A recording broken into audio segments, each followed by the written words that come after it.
Good morning, and at this time, sergeants in charge of recording, if you can please start your recordings. PC recording underway. Cloud recording has started. Backup has started. Thank you. And Sergeant Martinez, if you'd be able to start with your opening. Thank you. Good morning and welcome to today's remote New York City Council hearing of the Committee on Civil and Human Rights. At this time, would all panelists please turn on their video? To minimize disruption, please silence your electronic devices. If you wish to submit testimony, you may do so via email at the following address: testimony@council.nyc.gov. Once again, that's testimony@council.nyc.gov. Thank you for your cooperation. Mr. Chair, we're ready to begin. Thank you so much. Thank you very much.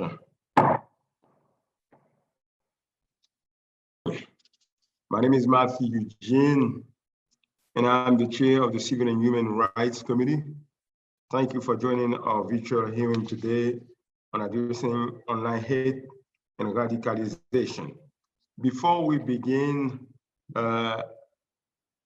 I will do that after. I was going to acknowledge my colleagues in government. I don't know who is here, but I see Brad Lender. Thank you very much. Thank you, Brad. Always there. Thank you. And acknowledge the other colleagues as soon as I see them on this.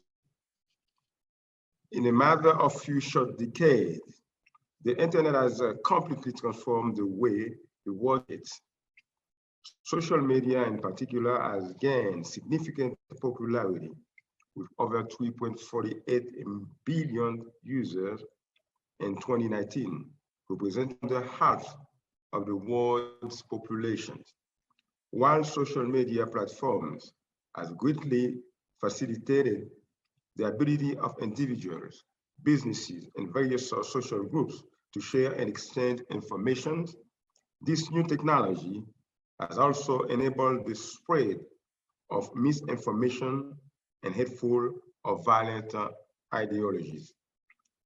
The internet structure of social media platforms allows individuals and groups to reach a wider audience, making it a powerful tool for promoting and coordinating hate.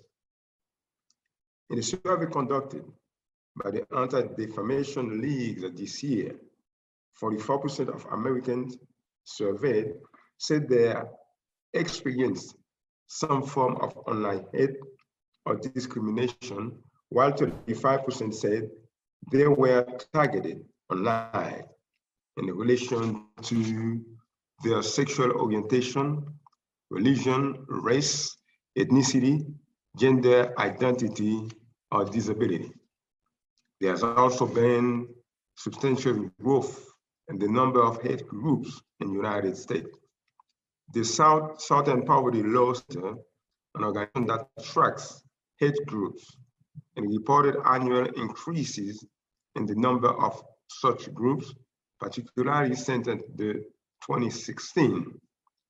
Last year, the center reported a record high in the number of hate groups, reporting a 30% increase since 2014.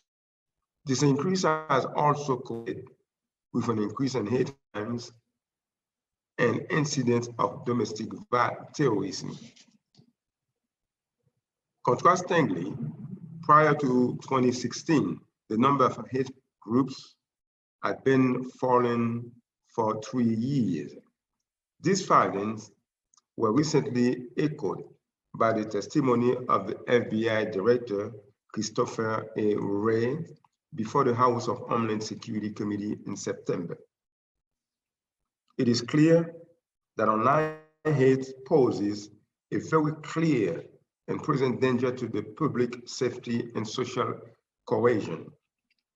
The ever-extending reach of social media and other online platforms brings with it increasing accessibility to hateful individuals and groups looking to spread their ideologies, incite violence, and increase recruitment to the disturbing and dangerous causes.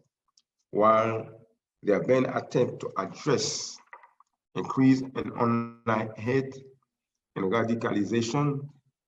The novelty of social media and other online platforms has meant that government attempts to address such issues have lagged considerably.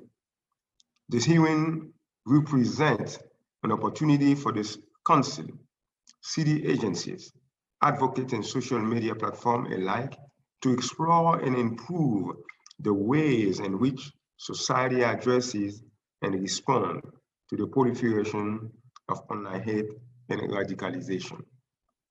I'd like to thank the committee staff, Belki Mireille, senior counsel to the committee, Ron Dury, policy analyst, and Nevin, finance analyst. And I would like also to thank my staff, Melissa Wilson. And I would be remiss also if I didn't take an opportunity to thank all the wonderful people from the staff of the City Council who work hard to make the public hearing, the remote public hearing possible. To all of you, thank you so very much. And I want to acknowledge also we have been joined by Councilmember John, Councilmember Brown. Thank you so very much. And with this, I would like to turn it over now to the council to go over some procedural items and administer the oath. Thank you. I'm Belkis Mehari, counsel to the Civil and Human Rights Committee of the New York City Council. Before we begin, I want to remind everyone that you'll be on mute until you are called on to testify, when you will be unmuted by the host. I'll be calling on panelists to testify. Please listen for your name to be called. I will also be announcing who the next panelist will be in order. I will call you individually when it's your turn to speak. As a reminder, please submit your written testimony to testimony@council.nyc.gov. We will now turn to public testimony. The first panelist to give testimony will be Lydia Bates, representing the Southern Poverty Law Center. She'll be followed by Scott Richmond from the Anti-Defamation League, then Michael Cohen from the Simon Wiesenthal Center. I would like to now welcome Lydia Bates to begin her testimony. Thank you, and good morning. My name is Lydia Bates. I use she, her pronouns, and I'm a senior research analyst at the Southern Poverty Law Center, or SPLC. We appreciate the invitation to testify before you, and I'm pleased to share the views of the SPLC Action Fund with regards to addressing online hate and radicalization. Founded in 1971, SPLC's mission is to be a catalyst for racial justice in the South and beyond, working in partnerships with communities to dismantle white supremacy, strengthen intersectional movements, and advance the human rights of all people. The newly founded SPLC Action Fund partners with SPLC to advocate for policies and legislation that promote equality and strive to eradicate white supremacy. Earlier this year, as life moved to online spaces to help slow the spread of the coronavirus, an estimated 70 million American children completed their school year online, away from the structure and oversight provided in classrooms and during extracurricular activities. In late August, the United States Census Bureau revealed that nearly 93% of households with school-aged children are reporting some form of distance learning from COVID-19. This unprecedented increase in time spent online creates a uniquely challenging environment in which to continue the years-long fight against online radicalization. Risk of online radicalization and exposure to harmful content is further compounded by distracted parents and caregivers who are all working from home, a lack of social engagement and interactions with diverse people, beliefs, and experiences, and uncertainty and loss, leading many young people and adults alike to rely on simplistic and conspiratorial answers for an ongoing pandemic that has impacted almost every aspect of daily life. While removing extremists from social media platforms and building algorithms that redirect people away from extremist content rabbit holes can have some positive impact on widespread susceptibility to radicalization, building awareness of and resiliency to radicalizing extremist content at home and in learning environments is an important prong in a successful, multifaceted approach to online radicalization. SPLC, in partnership with the Polarization and Extremism Research Innovation Lab at American University recently published a guide to help parents and caregivers build that resiliency against extremism by educating them to recognize the signs of online radicalization in young people who are oftentimes the targets of such far-right propaganda, and by empowering them to intervene.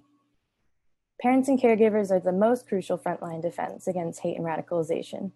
The guide helps them learn to engage with young people in their lives over difficult topics in the news, responsibly embrace their identity so as to contextualize it in an appreciation of diverse identities and experiences, and listen to the language young people are using to recognize problematic online platforms they may be using. An imperative piece of helping to build this resiliency is improving digital literacy in both adults and young people. SPLC's Teaching Tolerance Department has developed a comprehensive framework through which educators, parents, and young people can develop digital and civic literacy skills. And most importantly, it is incumbent upon each of us to challenge hate in all of its forms. These are only some of the most important steps we can take, and the committee can support towards building our collective strength against online radicalization. The written statement we've submitted has some more in-depth details on these strategies and many other approaches that can work to help mitigate harm while strengthening community and care in young people's lives. Thank you very much for holding this hearing and for focusing your time and attention on this important topic. I hope you are all able to stay safe and healthy right now. Thank you very much, Ms. Lindia. Thank you so very much. In your testimony, you mentioned that your organization had published a guide. Could you give us some more detail? Or can you share with us, what you have done exactly to get the information, how you get the information, to create this guide? And yes, please. Sure. So the guide was recently developed, like I said, in partnership with the Polarization, Extremism, and Research Innovation Lab at American University. And they are kind of a new organization within American University that is looking for innovative ways to build this resiliency and interrupt radicalization in its many different manifestations. So the guide, the information that we're drawing from is from years of research and experience within our department, and also from the Innovation Lab, which is headed by Cynthia Miller-Idris. And it was published back in June of this year to help parents really understand and recognize the risks that online radicalization presents and has presented for years, but also the increased risk that comes with everything moving to online spaces and less oversight from parents and caregivers, and kind of the interruption of support networks that children and young people across the globe are currently experiencing. So it really looks at the different dimensions that COVID-19 presents in terms of online radicalization. And the guide lives on the SPLC website, so that's splcenter.org/peril. So did you conduct any outreach or any interview with people who have been affected by online hate or discrimination, just to have the feeling, the thought? Yes. So Peril has several consultants, parents and caregivers, people who were radicalized and then went through the de-radicalization process, parents of people who have been the target of hate, former extremists who are now parents and trying to raise children who don't turn to hate. And we've had several webinars with several of those speakers and others who have expertise as parents, former extremists, researchers such as myself and Cynthia and my colleagues in the Intelligence Project. So yes, reached out to many different people with expertise in these areas. From your knowledge, which group or population or category of people that is more affected by online hate or radicalization or discrimination? Is there any special group like children, immigrant, people because of their religion, because of their sex, any groups, special group that you think that have been more impacted or affected by this crisis? I would say that everyone has to be aware of online radicalization, and everyone has a susceptibility to being exposed to that extremist content. Children in particular are susceptible just because they haven't built the skills and knowledge to kind of parse through information that might be coming their way, that they might run into on various social media platforms.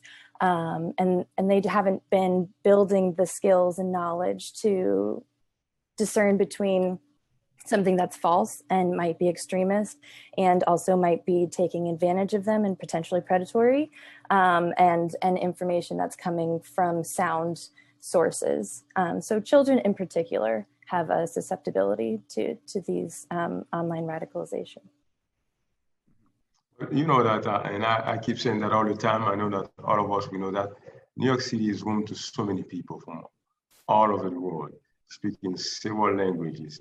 And some of them, they have challenges because English is not their first language. But in your guide, what languages do you translate? Did you translate, or your organization translate the guide to several languages as much as possible? Or it is only in English? That is a great question. And as far as I'm aware, it is only in English. But I think that that's a great recommendation to translate it into different languages. But anyway, I want to commend you and your organization for what you have been doing to bring awareness to people, to let them know, the different detail of this crisis. It is a social crisis, society crisis, and to inform them how to handle, what to do to handle this situation. And I understand also translating your guide in different languages may require also resources. It may not be something that could be easy for your organization, but that would be a good thing, and to consider also. And now we are facing a situation, unprecedented situation, COVID crisis that changed everything. And what do you believe that you will do to modify your approach to this situation, hate crime, online radicalization? Are you going to continue to do the same thing you have been doing? I mean, your organization is going to continue to do the same thing, or will your organization do some modification to make sure that you do an efficient job as you have been doing to reach out people? Because now we cannot get gathering in group, we cannot reach out people. Everything is by remote. Is there any changes that you will bring to your way of addressing online crime or radicalization or discrimination? Absolutely. I would say probably the biggest thing that we're focusing on right now is community-based and community-grounded responses, so that it's a little bit more localized. And we've been hosting several webinars as well, so that we're moving this information into a virtual space where people across the globe can attend. But we're really trying to focus on at-home education, empowerment, resiliency, especially since people are, very much confined to their homes. Yeah. Before, let me ask you the last question, because can you share with us, if you have, I don't know if you do, any testimonies thought from people who have been victims, because of radicalization or hate crime? Any testimony that you receive from people who have been affected by this situation, hate crime online, or radicalization or discrimination online? Mm-hmm. Anything that you can share with us? Well, I don't have a specific statement on hand right now, but one of the parent consultants for Peril, her son was the victim of a hate crime, a threat to his life that was posted, I believe, on Instagram. So she was very much involved in creating the guide and overview of the guide, and also has been one of our speakers on several of the Peril webinars.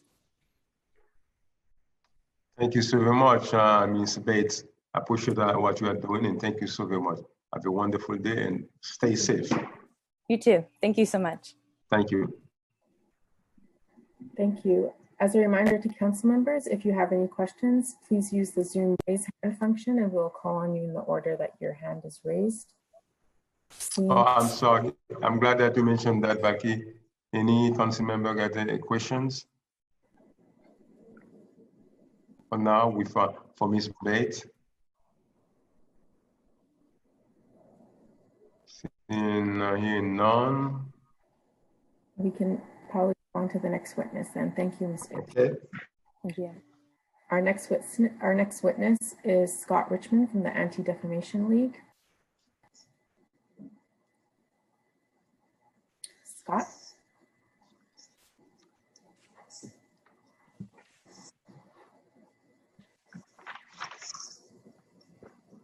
We will come back to Scott as I don't see him at the moment. Our next witness is Michael Cohen from the Simon Wiesenthal Center. Michael, you may begin your testimony when you're ready.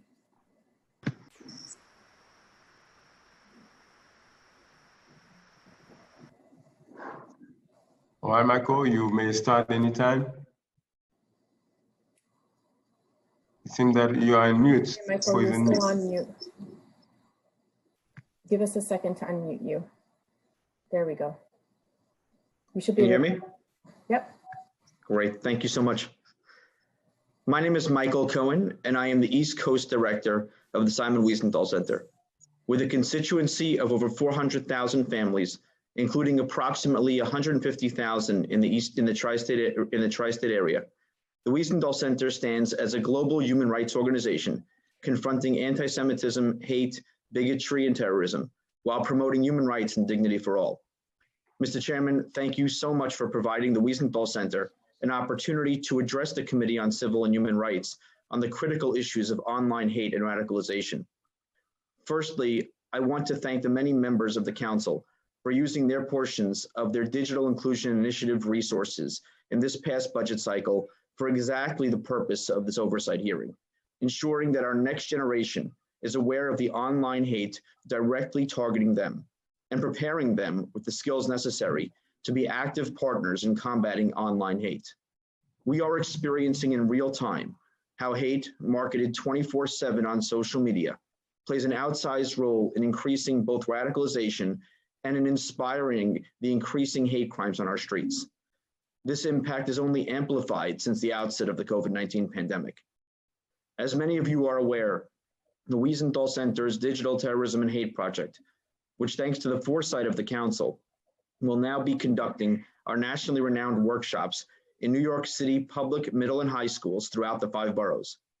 The Wiesenthal team will help empower our city's youth to identify and reject the surge of online bigotry and instead embrace our city's diversity and our maxims of tolerance and mutual respect.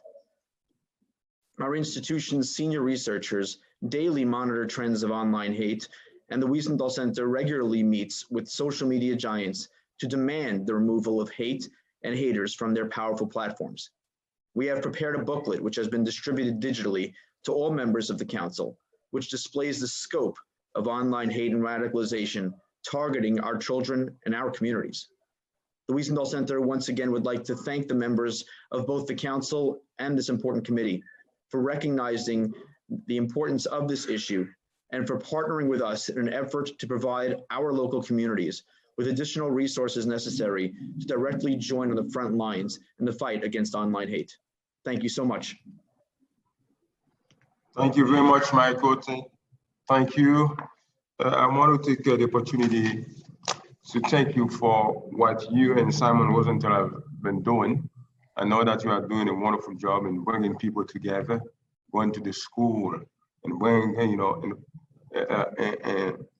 and bringing the children and all people from all ethnic backgrounds together, and also instilling and the children the spirit of collaboration, respect, and unity. Thank you very much. And I had the opportunity also to be part or to attend to several events from Simon Rosenthal, and I was really impressed, by what I have seen. Thank you so very much. And I think that we had a forum also in the city council in the Blue Room, and we had several rabbis and members of the Jewish community and members of other community also, different community coming together to address this issue. Thank you for guys what you have been doing, and continue to do that, because at this time we are seeing a divided city, divided nation, divided society and community. We have to come together as people, as society. That means government, non-profit organization, people. We have to come as a society to make sure we promote respect, collaboration, and unity among people, and that will make New York City a better place for all. Thank you so very much. And let me ask you one thing, Michael. Can you share with us cases, example of hate crime, discrimination, or radicalization that your organization has been discovered or experiences?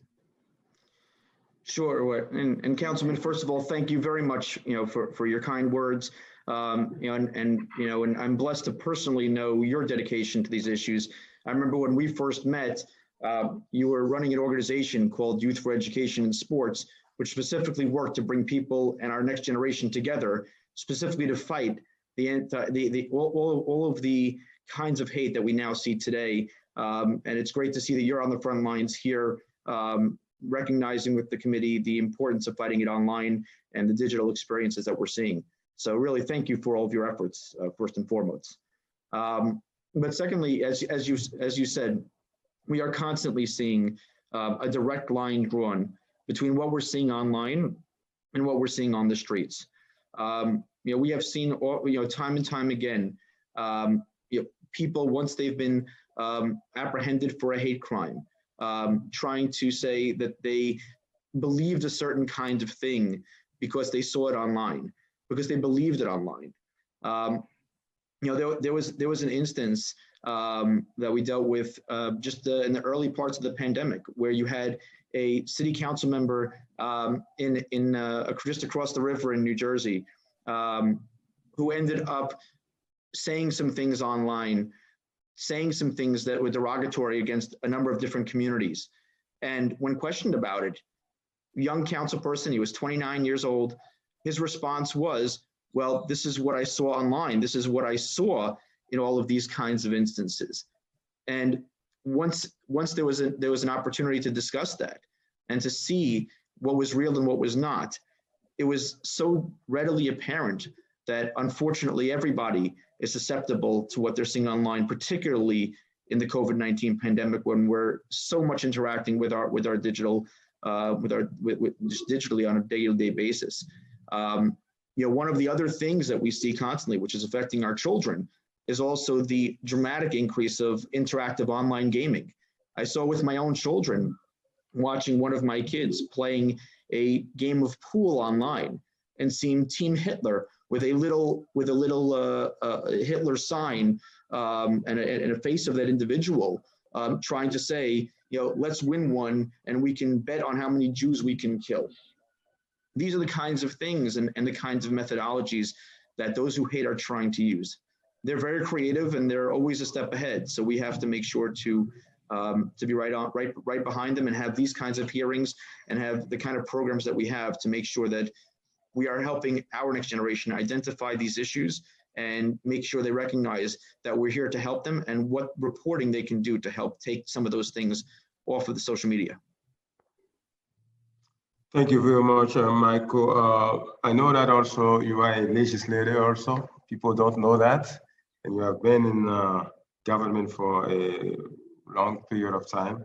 But what policies have you seen are most effective in combating online crime? So what Is we there any see, policy that you see that? Mhm. I'm sorry. Is there any policy that you have seen that is effective in combating, online hate crime and discrimination? Well, absolutely. I think that the most critical piece we can do is two things. First of all, making sure that our educators in our schools understand a clear definition of what crosses the line and what is unacceptable and what is considered hateful. We've seen time and again school administrators or teachers or people in the education world seeing something in their classrooms and later saying they didn't know. So we need to make sure that our educators are very clearly educated themselves into what hate is and what hate crimes are and what hate speech is.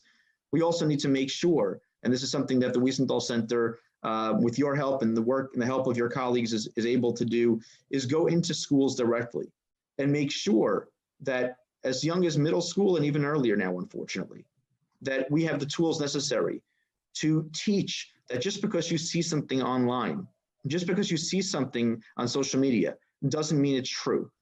We've seen, for instance, about a year and a half ago, we saw when you had a white supremacist group was taking images of Taylor Swift and trying to take profile pictures with her holding up a Nazi salute, with what appeared to be that, which were all doctored. And then all of a sudden you had people who appreciated her art and then thinking, well, if it's okay for her to be a white supremacist, then it might be okay. But we knew that they were doctored.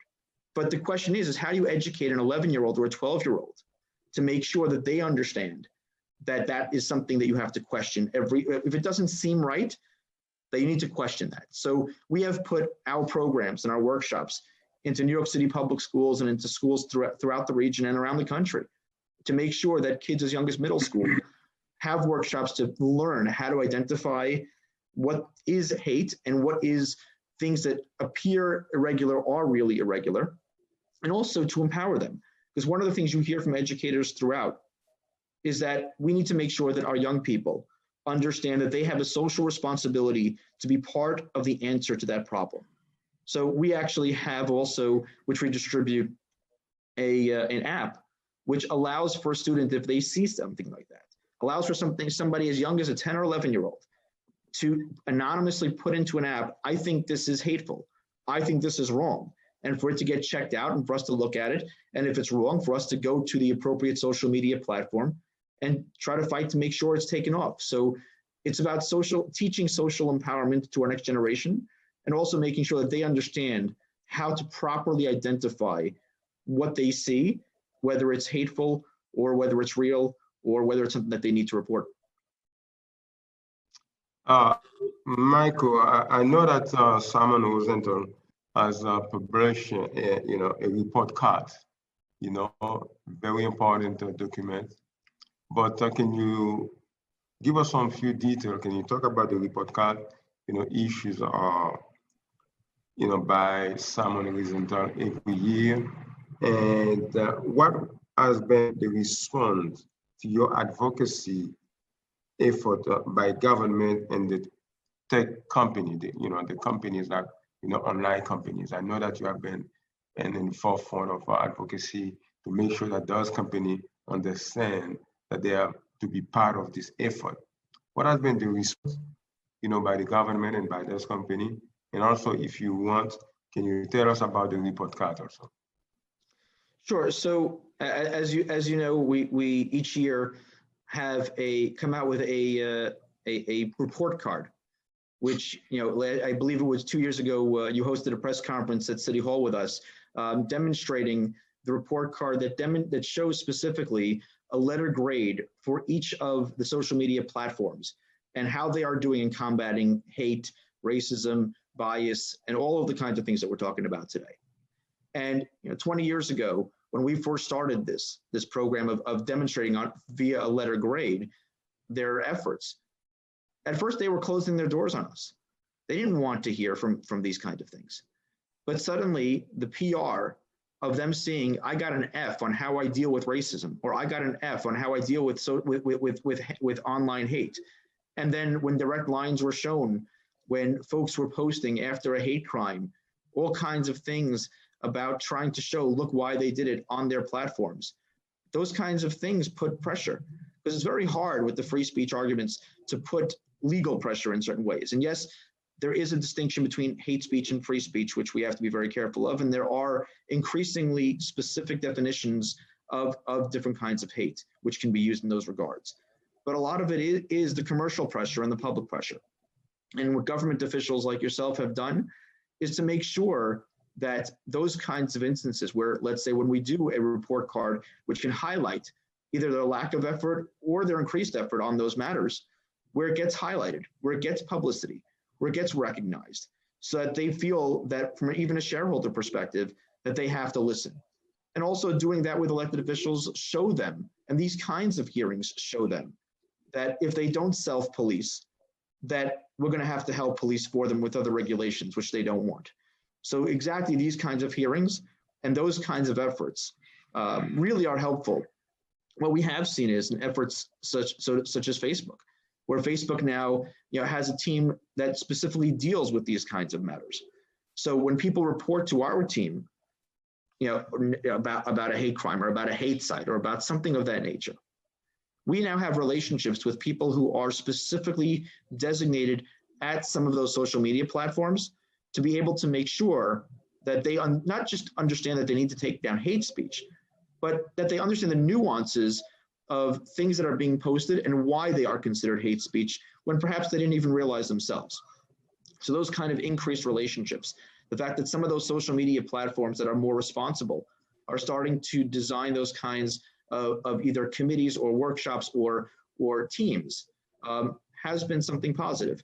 One of the things, though, that we have seen is with each advance in that regard, that new platforms come up that have less regulations. So it's a constant flow of making sure that we're dealing with those that we find hate speech on, and also having our research team, which we do constantly, look up on new social media platforms that pop up and make sure that we continue to put the pressure on them and make sure that we continue to advertise and show that they exist to responsible folks like everybody at this hearing today.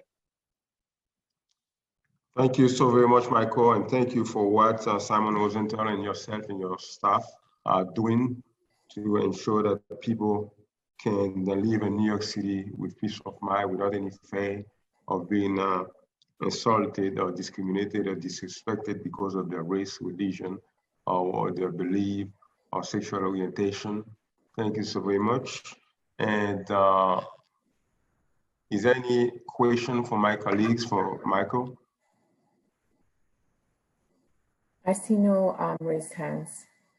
So we can All right. the next witness. Thank you so very much, Mike. Councilman, thank you so much for your partnership, your help, and your dedication to this critical issue. Thank you very much, and stay safe. Thank you. Thank you, Michael. I would now like to welcome Scott Richmond from the Anti-Defamation League. Scott, you may begin your testimony when you're ready. Thank you very much. Good morning. Yes, my name is Scott Richmond. I'm the regional director for ADL, the Anti-Defamation League. My office oversees the work of this international organization in New York and New Jersey. Thank you for the opportunity to testify here today regarding the rising tide of hate and extremism online and what we as New Yorkers can do about it. I will start by pointing out a survey conducted by ADL just before COVID-19 that lays out the problem. It found that 44% of American adults have experienced online harassment, and 28% have experienced severe online harassment. This includes stalking, physical threats, swatting, and doxing. Further, more than 1 in 3 people harassed online believe that they were targeted because of their identity characteristics. And since COVID, things have only seem to have only gotten worse. We've seen a surge in online hate targeting Asian American and Pacific Islanders, as well as Jewish communities, fueled by conspiracy theories, bigotry, and racism. Post after post have blamed Orthodox and Haredi Jews for the coronavirus, called on law enforcement to use water hoses and tear gas to stop Haredi and Orthodox community members from gathering, and suggested that the Jewish community should be denied health care entirely if they become sick. Even outside the context of COVID-19, the increased national polarization, divisive rhetoric, and social unrest leading up to the 2020 election really provided fertile ground for extremists to spread misinformation and disinformation and to sow division and fear. Day after day, extremist groups continue to press their hateful ideology on social media, on message boards, on video sharing sites, and through online games. It's something we often overlook, but the gaming community has become a very oppressive place. And it's often with tangible offline consequences, and few social media companies seem equipped or willing to address it in a meaningful way. The public is really expecting bold action. According to a 2020 online hate survey across all political ideologies, the vast majority of Americans make this clear. So what can this commission do to help? I'll lay out 4 ways that I think the commission can help. One, the commission should ensure that there are clear protocols and procedures in place to identify and respond to actionable conduct online. An online threat is as much a threat as a verbal one, stoking fear, silencing voices, and causing harm to people's emotional, physical, and professional safety, all of which have a serious and lasting effect on victims and their families. Second, the commission must use its pulpit, its bully pulpit, to condemn biased and bigoted online rhetoric in the strongest possible terms. Silence can signal acceptance, further emboldening those responsible for causing harm. Third, the commission should provide vocal support for ongoing efforts to strengthen and improve New York's cyber hate laws pertaining to swatting and doxing, particularly in cases where individuals are targeted based on protected characteristics. This will help send a clear and unequivocal message that this conduct is both unacceptable and unwelcome in our state. And finally, we urge the commission to join ADL and thousands of others in urging social media platforms like Facebook to meet the demands of the Stop Hate for Profit Coalition by adopting common sense changes to their policies that will help stem radicalization and hate. The Stop Hate for Profit Coalition was started by ADL along with the NAACP, Color for Change, and other organizations, and has managed to make great strides in getting Facebook to change its policies regarding online hate. I can go into more details on that if you want.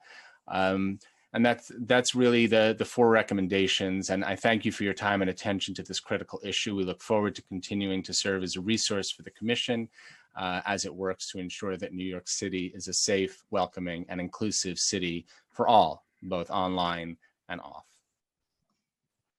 Thank you so very much, Mr. Richmond. And thank you also for what ADL has been doing, to address the issues of online hate and discrimination.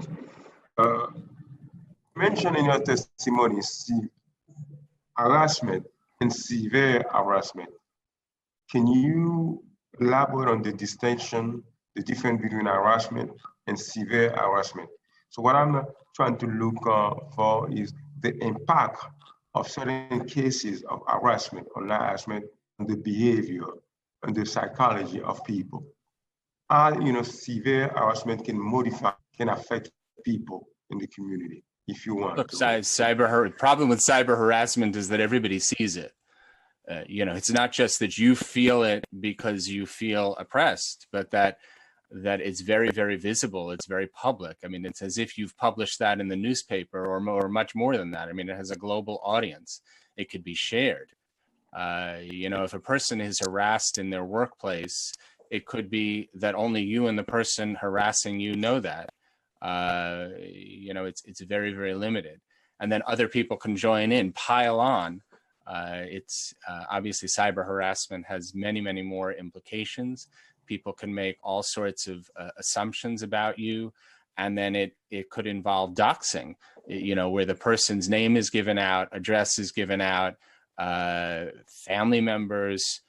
We saw a terrible case in Boston over the past few weeks where a person was driving past, I don't know if you know about this, was driving past a Trump rally and screamed out that their child in the back seat, opened the window, screamed out something at the Trump supporters. The Trump supporters took a photo of this boy who was 9 years old, and then proceeded to publish the boy's name, the school that this boy goes to, the parents' names, the parents' workplaces, and they were shamed terribly online, all because of the actions of a 9-year-old boy. And that sort of stuff lives on forever. It's not as if that can be erased from social media. It's there, and we're talking about a 9-year-old boy. Thank you very much. And you mentioned also in your testimony that the government should come with clean protocol and commission, and also support for local initiative. Can you elaborate a little better about that? I'm sorry, say that again? You mentioned about bringing protocol. Using protocol, the government should bring protocol, to use a certain protocol, establish certain protocol, and also provide support to local initiative. Right. So that was about clear protocols and procedures to respond to actionable conduct online. So it's a question of what happens when there is an issue of harassment. Who is this reported to? How does that conduct get remedied? There should be very clear protocols which are outlined so that people know what to do, and people within government know how to proceed when they get these allegations. Thank you very much. And also, can you tell us also, hate groups monetize their ideologies online? What effects have been made to demonetize hate crime online? Are they, get the profit, using the hate crime online? Are they, they generate profit or benefit from that? So I think you may be referring to the Stop Hate for Profit initiative, which ADL started with the NAACP and Color for Change. The idea is that obviously the more users that social media has, the more successful they are. Therefore, they're profiting. I mean, that's the basic idea. And our premise is that social media is profiting from the use of their platform for hate, which exists on their platform. And just to elaborate on what the Stop Hate for Profit Coalition is, so this coalition, following George Floyd, the murder of George Floyd, pressed Facebook to remove hate speech from its platform. It refused to do so, and this coalition pressed companies, and in the end it was 1,200 companies, top companies, Kellogg's, Levi's, The Gap, etc., into removing their advertising from Facebook in the months of July and August. It was a very successful campaign. When we started the Stop Hate for Profit Coalition, we didn't have a single corporation that had signed on to it. And, we're talking at the end of June. And very quickly, these companies signed on to it and said, we don't agree with this. And that resulted, and we had outlined several steps that Facebook needed to take, and they began to take those steps, but it was not enough. So then in September, we asked for a freeze of Instagram. So Instagram is owned by Facebook, and Instagram is, of course, populated by many celebrities, led by Sacha Baron Cohen, who has been very vocal on this issue. Huge A-list of celebrities had removed or had paused their Instagram posts for one day in September. The result of all of this activity over these past few months is that Facebook decided to implement many more of the initiatives, most important one being the issue of Holocaust denial. I would say that a lot of this began when Facebook made the statement that they would tolerate Holocaust denial as a matter of free speech. Now that's been reversed. Obviously, the question is, whether or not social media is going to adhere to this, whether they're actually going to remove this, whether or not they're actually going to label this content. So that's been our job, especially our Center on Technology and Society. Center for Technology and Society is an entity that exists in Silicon Valley. Its staff, this is an ADL entity.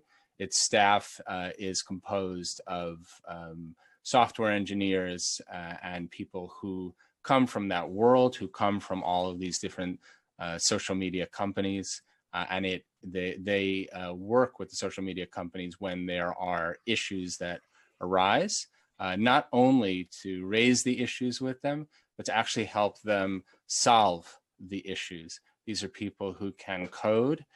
These are people who know these systems inside and out, and they work in partnership with the social media companies to resolve these issues in a way that perhaps is not so vocal and visible, but certainly helpful.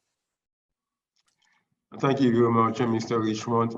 We know that online hate speech is a very powerful tool also used by people or groups that are involved in online crime or hate.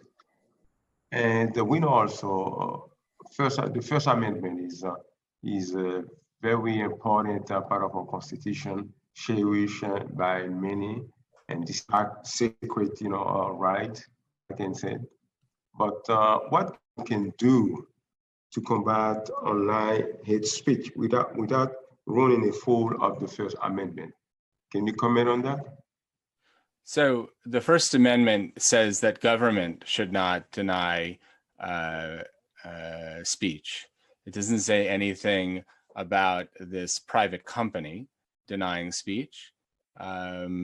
It also doesn't mean that companies should support that hate speech. So that's really the impetus behind Stop Hate for Profit. The issue here is that you are a government entity, so you do have to strike that more delicate balance. It wouldn't be as if this commission would join the Stop Hate for Profit coalition, but the 4 points that I had outlined, I think, are very clear and do not run afoul of any First Amendment rights. The protocols, when there are issues, speaking out against biased or bigoted online rhetoric is not a problem. That the government can take stands on those issues. And obviously swatting and doxing are a major concern. And I think I don't see it as an issue for the government to take a stand against that, especially when individuals are targeted based on their protected characteristics, which, all of those laws regarding discrimination have been upheld and not considered to be a free speech violation.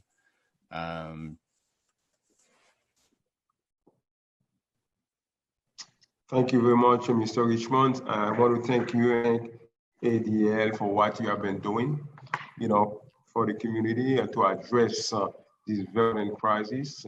And I think, as I said before, it will take all of us to work together to protect people against any form of discrimination and hate crime. And this is the way we're going to create a better community, a better New York, and a better environment. And again, thank you very much for what you have been doing, and be safe. And let's continue to work together. Thank you very much. Appreciate that. Thank you. Is there any question for my colleagues, for Mr. Richmond? I don't see any raised hands. Very good. All right. Thank you, Mr. Richmond. Thank you very much. Thank you. At this time, if your name has not been called and you wish to testify, please raise your hand using the Zoom raise hand function.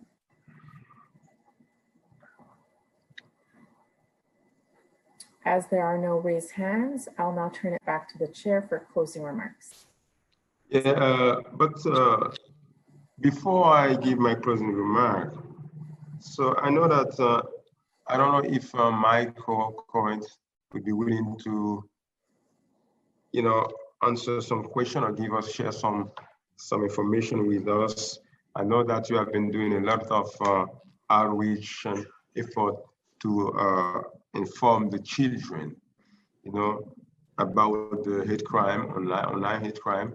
Can you, Michael, tell us if you are willing to do so? Because I've been asking you so many questions already. What government and teachers and parents can do to protect the children against online hate crime, especially now when the children spend more time online, with this crisis. I know you mentioned a lot of things already. Is there anything you want to add in terms of, working together? That means we, government, parents, and organizations, to ensure that at this very difficult, where technology is the key, and our children, and not only children, all of us, we spend more time on, online, in a remote, system than anything. Is there anything that you can, share with us in terms of working together to protect, especially the children? Sure, absolutely. Thank you so much. I'll give you a quick story, which I think is very indicative of one thing parents can do. After one of our days that we had a workshop in a public school in Brooklyn about a year and a half ago, we ended up afterwards having parents around to hear from the students that were in those workshops all day, and to get a sense of what their children felt about those workshops and what they felt about online hate. And the first question that the moderator that we had there made sure to ask was to the parents, who's on Facebook? And so every parent raised their hand, and then he asked the children, well, these are middle school children and high school children. Well, who are you on Facebook? And one kid raised their hand in the entire amount of students there. And the parents were very surprised that none of them raised their hand except for one student. So we called on that student and asked him, well, why are you on Facebook? You're the only one. He goes, well, I need to have a dummy account on there so that my parents think that that's where I'm actually using my social media presence. So part of it was that I think parents need to be increasingly diligent as to what the newest technology, what the newest social media platforms are, what the newest platforms that are trending are. Today it's TikTok. On social gaming systems, you had, a year ago, everybody, under the age of 15 was on Minecraft, and then that shifted to other games since then. Fortnite and everything else. It's a constant making sure of a parent that they understand the constant evolution of what their kids are on, and constantly explaining to them what to watch out for, and monitoring under a certain age. One of the things that we believe in very much so, and we've done throughout the city, is whenever we've seen a hate crime that had any kind of social media piece to it, and unfortunately, like you're saying, a lot of them have. A lot of folks that are committing hate crimes right now, they want to be able to post a whole write-up of why they did it, to try to make sure that they could be martyrs at this point, that they can show why they did it. And social media has allowed for all of these folks who want to commit hate crimes to have a venue to spread their message of hate. So part of what we've done is, in those situations, we've immediately worked with members of the council, such as yourself and others, and gone into schools that were immediately next to those areas. So for instance, if I remember about 2 years ago now, there was a swastikas drawn in the parks in Sheepshead Bay. Right away, we worked at that point with Councilmember Chaim Deutsch and went into Bay Academy Middle School in Sheepshead Bay, and did programs and workshops with the entire 7th grade there to educate them as to, well, what are they seeing? What are they identifying? What are the hate crimes that they're seeing? Why is what they saw in their own community as they walk to school offensive? And what is their social responsibility to do something about it? And a lot of folks that were in middle school, when we first asked them, what do you think your social responsibility was the second you see these kinds of things online? And their response was, I just shut it off right away to not be a part of it. And then the response is, so you realize that when you shut it off and you don't report it, or you don't talk about it, or you don't tell somebody about it, you're only leaving that person to then attack or bully the next person, or your peer, or your colleague, or your friend, or your sibling. So part of it is also educating the next generation on what they can actually do as well once they do identify things of that nature. Thank you very much, Michael. Mr. Richmond, would you like to add some advices in terms of protecting our children? I think our neighbor, New Jersey, has much to say on this issue. The Attorney General in New Jersey about a year ago was made aware of the fact that there's been a marked increase in youth bias in New Jersey, especially in the area of social media. As a result, he asked his Commission on Civil Rights to launch a study of the increase in youth bias and put together recommendations. ADL helped a great deal with putting together that study and the recommendations. It was all released in the past month, and they came out with 27 recommendations. I think when I submit the written testimony, I can submit a copy of that report. It's a 100-page report, so I can't really summarize it too well here, but I think that their experience with youth bias and countering youth bias is very important here. And I think probably the most important recommendation is doing something about training in the schools and making it standard curriculum in the schools. They have 1,600 schools in the state of New Jersey, which is approximately the same number of schools that exist in New York City. And making anti-bias part of the curriculum is very, very important. Sensitizing students to when bias exists, what is bias, how does it manifest itself, and what to do when you encounter bias, I think is a very important step for all of us to be taking. ADL does quite a bit of that work in the schools, not just in New York, but around the country.